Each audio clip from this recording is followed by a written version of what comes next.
Yeah! What is up, FunAhead friends and family? Today on FunAhead TV, we doink around with some 944 fuel injectors. We then doink around with some radiator fan control on this thing. And then we doink around with yet another drive in this bad boy. So, we're doing a lot of doinking today on a 1986 Porsche 944. You're not gonna wanna miss any of it. It's got another 944 episode for you. The crowd goes wild. Stay tuned. All right, so starting in with the fuel injectors yet again. If you saw the series that I did on the 944 leading up to this point, basically we got 5 episodes up to this point, you'll know that the common theme across all of those is that we are struggling with the fuel injectors. Basically, the original issue is that 2 of the injectors were leaking from the body of the injector. Not good, you don't want fuel leaking onto a hot engine. That causes fires. So, in order to remedy that, we went ahead and bought new fuel injectors, but the new injectors do not seem to be compatible with this vehicle with regards to the electrical system or something, some TBD issue. So I have a temporary-ish, kind of very temporary, but maybe long-term temporary countermeasure to that problem that we are going to implement in this video. Hopefully that works and we can at least be able to drive this thing. And then with the long term in mind, be able to find a more permanent solution. We're gonna tackle that first, and then we need to diagnose what is going on with these radiator fans. Unfortunately, it seems that I only have the low fan, and when the engine gets super hot, high fan doesn't want to kick on, which, if you don't know, that's a problem. And then, of course, we'll finish things up with a nice test drive to just, you know, see how our injector fix is impacting things. Is it making it run smoother? Is it not? And also, see if our fan fix works.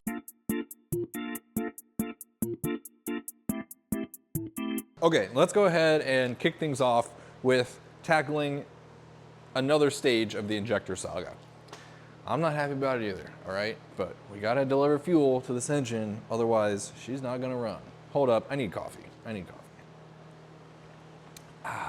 So if you recall, when we put all 4 of the new FED Brombacher injectors in this car, it didn't wanna run. The injectors did not want to open. We'd get a little kind of fire here and there while we're trying to crank it the first time as it's building fuel pressure. And then from there, it's just flat crank, nothing. No life, no signs of life whatsoever. When we started intermixing in the refurbished oh my gosh, that's so hard to say. When we started intermixing the refurbished GB remanufacturing injectors, then we were able to get life. It was able to run on some injectors being GB remanufacturing, some injectors being the FED Brombacher injectors. Unfortunately for me, however, I only have 2 of the GB remanufactured injectors because, if you remember, 2 of them were leaking. And unfortunately, that disqualifies them for being remanufactured. It does seem that the original injectors are the ones that actually make this vehicle happy. So, given that's the case, I'm gonna do some backwoods race car stuff, and we're gonna go ahead and try to run those injectors that are leaking. I know, fires and all and whatnot, but let me show you what I've done. All right, now on the bench in front of us, we have literally all 3 of the specs of injectors that we have to work with. In the top left corner, we've got the GB remanufacturing rebuilt injector, one of the ones that was originally in this vehicle, but they rebuilt it. This is one of the FED Brombacher ones that I've partially taken down. And then we have, these are the 2 injectors that they said cannot be rebuilt, because they were leaking from basically right here where the nozzle meets the body of the injector. So, we know the FED Brombacher ones don't make the car happy electrically or something. Potentially the fuel pressure is not allowing them to open once full fuel pressure is built. And again, if you saw in the last episode, we did even try swapping out the fuel pressure regulator, which is supposed to be the remedy in this situation. The idea there being that the old fuel pressure regulator had failed, causing too much fuel pressure inside of the line. Once there's too much pressure inside of the fuel rail and therefore inside the injector, the pressure was too high to allow for the injector to actually open. Now, that is supposedly a pretty common thing with regards to the 944. Unfortunately, in our case, that is not the problem. So, I have gone ahead and decided to temporarily retire the FED Brombacher injectors until we can find a more permanent solution. And aftermarket injectors are extremely hard to find for this vehicle. And the original, the OE ones, are extremely hard to find. But what we're going to go ahead and do is, well, you've probably already seen what I'm getting at here. I used some of this Loctite 5900. This is a flange sealant that Porsche uses within their engines. It is a fuel-safe sealant, and I have gone ahead and sealed up where the nozzle meets the body of the injector. It's janky, I know. I fully acknowledge that, but you know what? This particular situation is just a dribble of fuel, and it's not under high pressure. If it was under high pressure, I would not be trusting this. But what I'm going to go ahead and do is throw on the little cap and the O-ring on this end of these two injectors, and that way, you know, we can kind of throw these in the car and test to see if our Loctite 5900 sealing job is actually going to do the trick. If it is, then, well, honestly, I think we can probably run this for a little while. And then we'll just always keep an eye on it, obviously. We don't want to ever let this thing get to the point where it's just puking fuel out. That would be very bad news. As a temporary countermeasure, this will get us by. And then in the meantime, I'm going to keep doing research and figuring out an actual long-term solution to this issue to be able to run our 4 brand new injectors that, quite honestly, aren't cheap. Okay, so I have now the combination of old leaky, janky, but sealed up injectors installed with the newly remanufactured injectors from GB Remanufacturing. The layout is GB Remanufacturing, old leaky, and GB Remanufacturing. Reason being, if you come over here and look at the firing order, we've got 1, 3, 4, 2. Now we've got basically every other cylinder fire is a good injector. So let's go ahead and fire this thing up and see if we have any more leaking injectors. Hopefully our Loctite 5900 has temporarily sealed this thing to the point where we can at least scoot it around town on a temporary basis without being a complete fire risk. Good news, everyone. So let's go ahead and look down in here. There's injector 2. There is no fuel coming from it. Same with injector 3. So hopefully that kind of holds. It sounds to be idling very smoothly and evenly on all 4 cylinders. Let's come back and listen to the exhaust. Same thing back here as well. So hopefully our fuel leak situation can kind of remain at bay. Like I said, it was a very low pressure situation, just a very small weep. So hopefully all we needed was a little bit of RTV, fuel safe RTV, to be able to seal those injectors up. Sorry, I'm choking on my own spit. It's been a couple minutes and we are still looking leak free. So that's pretty exciting. I think what I might do is go ahead and just take this thing for a quick spin, maybe. You guys feel like going along on a quick drive? Make sure that everything runs better as a result with these injectors. I am pretty curious to see how it drives compared to having that one FED Brombacher injector in place. And then once we get back, we can then start tackling the radiator fan situation.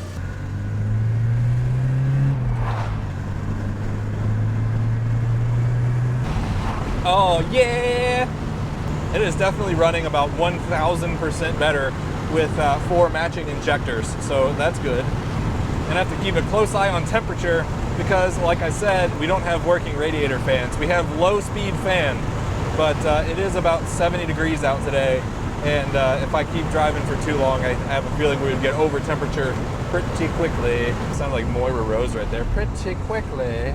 Well, it's probably about 5 minutes after that last clip that you just watched, and things are still going well. Temperature is maintaining at a nice temperature. I suppose that is largely attributed to the fact that we've got 60-mile-an-hour air running through the radiator, just ram air effect. Good news, I just checked with Waze, and it shows your GPS speed, and the speedometer is only about 2 miles an hour off.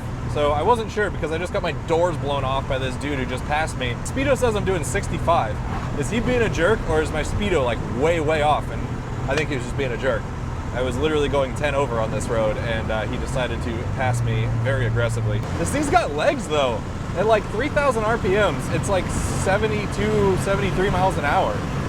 Actually, it's more like, no, 3,000 RPMs is like 75 miles an hour according to the Speedo. This thing's got legs, you guys. Boom. All right, just like that, we are back from our little scoot. I was having a lot of fun on that drive, you guys. What a positively wonderful car this is. I mean, it's getting me giddy. This thing is great, and it drives so much better with these 4 injectors. I mean, it is night and day from the drive we did with it the other day with the one FED Brombacher injector. It just was not happy. And it now returns back to idle so nicely without doing the big RPM dip, like, ooh, like sounding like it's gonna stall. Now, though, is the moment of truth. We need to find out if those injectors are leaking. So I haven't popped the hood yet. We're gonna take a look at this together.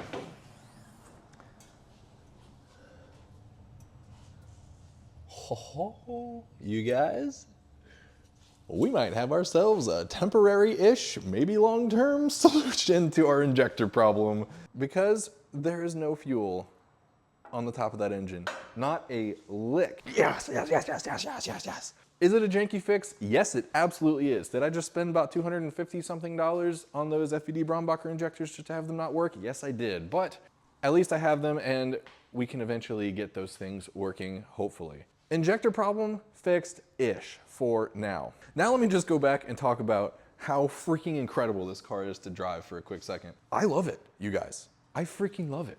This is a sports car through and through. The power band is so interesting in it. It is not a fast car whatsoever, but it's more torquey than you think it would be for a little 4-cylinder. But I did have to come back because I was worried that my coolant temperature was going to start creeping up a little bit too high. And also, I am on fumes, so I did not want to get stranded out and about with no fuel. It is such a playful little car. And when you have this thing out on a curvy road, the throttle is literally just like a switch. Like there's no ever in between. You just you're either off throttle or full throttle. And that's the great thing about a low horsepower car, is you're just always just feeding her the onions. I love it, you guys. I am in love with this car. What a great freaking purchase. And I can't wait to go beat up a cone course with this thing. Your boy's happy. Your boy is happy. Okay, enough ranting about how great of a car this is. Let's go ahead and diagnose our next issue, which is the cooling fan in-op problem.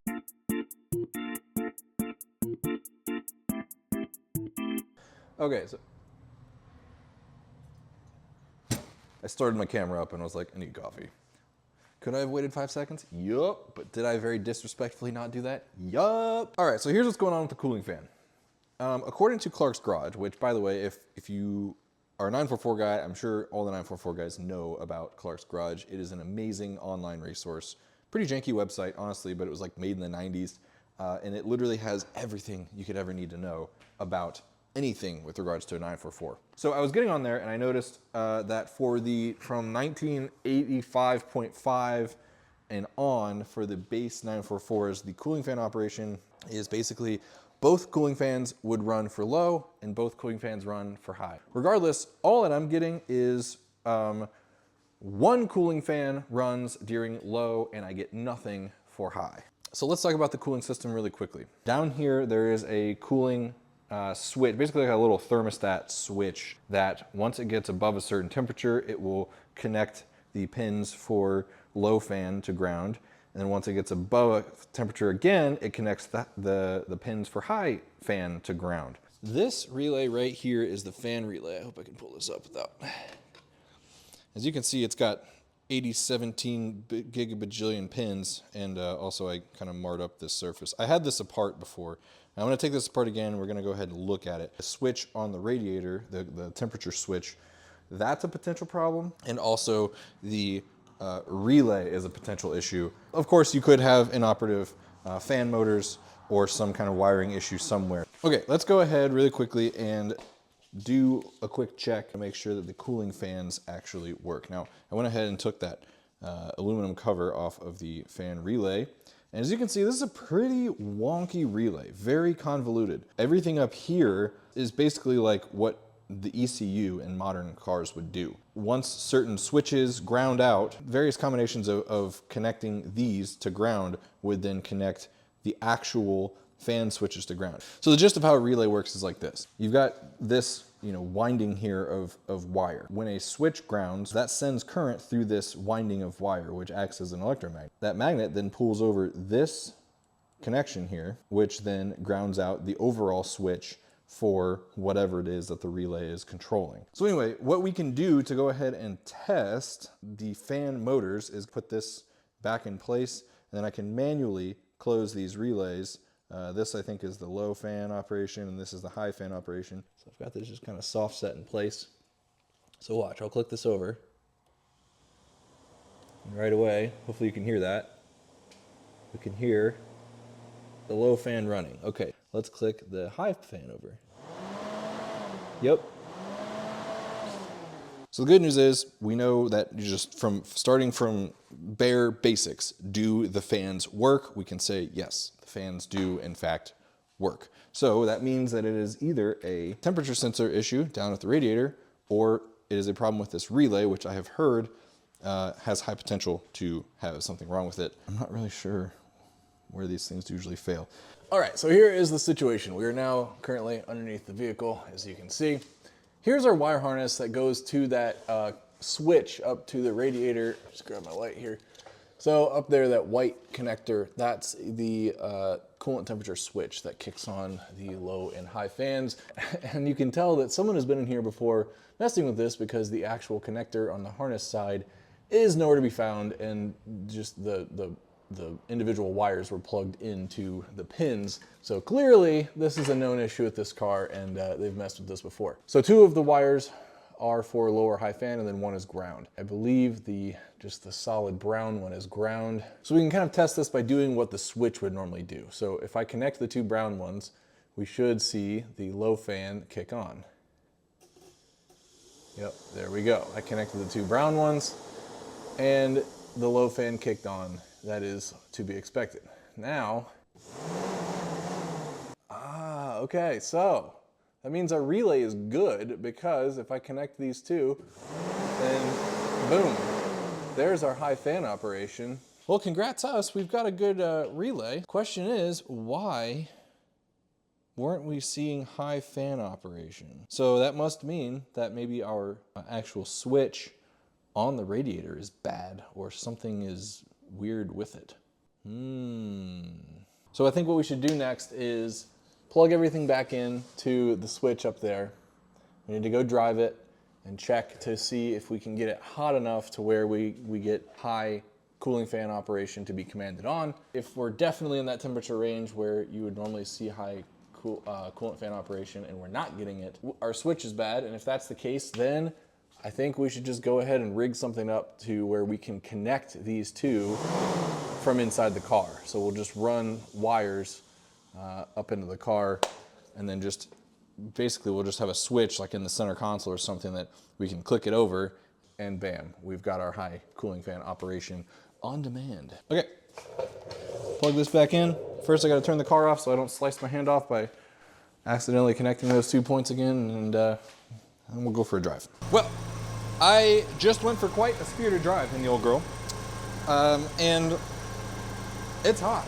It is fully hot. So the temperature gauge is up towards that upper line there. But I also don't know, like, what's extreme for this car. I'm not really sure yet. So here's what's happening right now. The low fan is running, and it has been running, but I don't think I've been able to get the coolant up to temperature yet enough to reach clicking on the high fans. So I don't know if that's just because it's that efficient at cooling and doesn't make that much heat, or if it just is truly inop. I've even been like standing here revving it, holding it up at like 3,000 RPMs for a couple minutes just to get it really, really nice and hot. So far, it seems like the low fan is able to kind of take care of all that heat load, and it's kind of maintaining, you know, that same level on the coolant temperature gauge. I'm just gonna keep doing this for a little bit while longer, see if we can end up getting high fan operation. If not, I just have to save this for another day.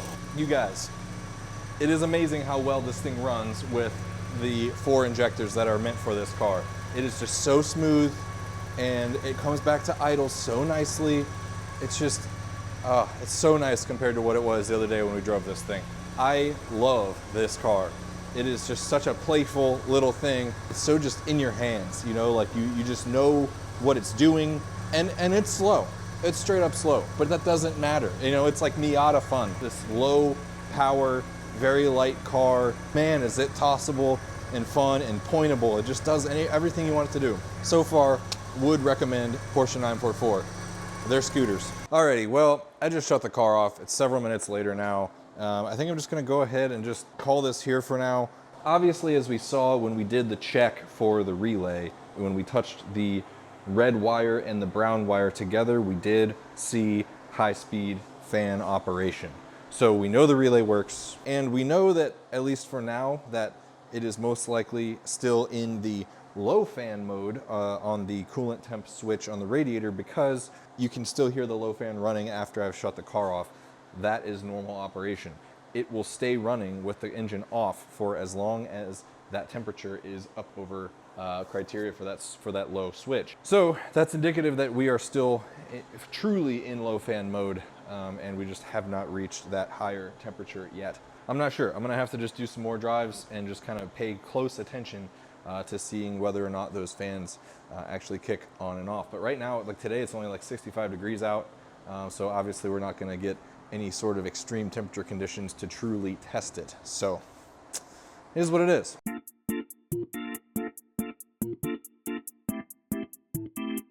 Alrighty, we are back in the 944 and we're going for a test drive of sorts. So we're doing like an actual test of this situation by returning the fuel pressure regulator that I bought for this car. And we're gonna do that by driving to the auto parts store, which is about a 20-mile drive from my house. That's a true test if you ask me. Place your bets right now in the comments. Do you think I'm gonna be able to make it round trip without having to call a tow truck? I don't know. I think right now it's about a 50-50 wash, except for the fact that I did beat the snot out of this car yesterday. There was a lot of driving that happened off camera that you guys didn't see of just me just wheeling this car. So, I don't know. I think we've got a good shot at making it. Well, good news. We've made it to the town where the auto parts store is, and we've been driving through a 35-mile-an-hour speed zone for about a mile now, and this is going to be the true test of our cooling system here. If we start getting really hot at these lower speeds, then we will truly know that, yeah, our rad fans are not working. So far, so good. But, you know, we have about, I would say, another couple miles to go of slow speed through the town driving before we actually get there. You guys, I am in love with this car, though. It is such a go-kart. Like, that is the best way to describe it. It's so little, it's so light. It is an absolute go-kart, so tossable, just... it is a riot. And like I said, the throttle is just digital. When you're driving it fun and hard, there's no in between. You're either 0% throttle going into a corner or 100% coming out of one. And that's the way to drive it. Well, good news, everybody. We have successfully returned the fuel pressure regulator to O'Reilly's. And we're on the way home now. So far so good. Good job, 944. You made it halfway. Also, I gotta say, for a 2.5 liter inline four, this is a torquey little girl. Like, it's, again, by no means fast, but it is, as far as like down low grunt goes, it has an impressive amount of torque. From mid twos up to like mid threes, or about 4 actually is where the power is. And then 4 to 5, it kind of like flattens out a little. And then 5,000 to redline, it comes right back alive and just feels super solid power-wise all the way up to redline. Normally that's not a super common thing unless you have an engine that has variable cam phasing or variable valve lift, or both. So my guess is overall the higher displacement helps it have that torque down low, but then the cam phasing and lift, of course, is probably more optimized for higher RPM operation. So then hence you get effectively 2 power curves, or two peaks. Well, you guys, I am almost back to my house. The 944 has done great on this little parts return journey. I could not be more happy with this friggin' thing. What a unit. Weekend racer or errand runner. What an absolute freaking automotive champion. I love it.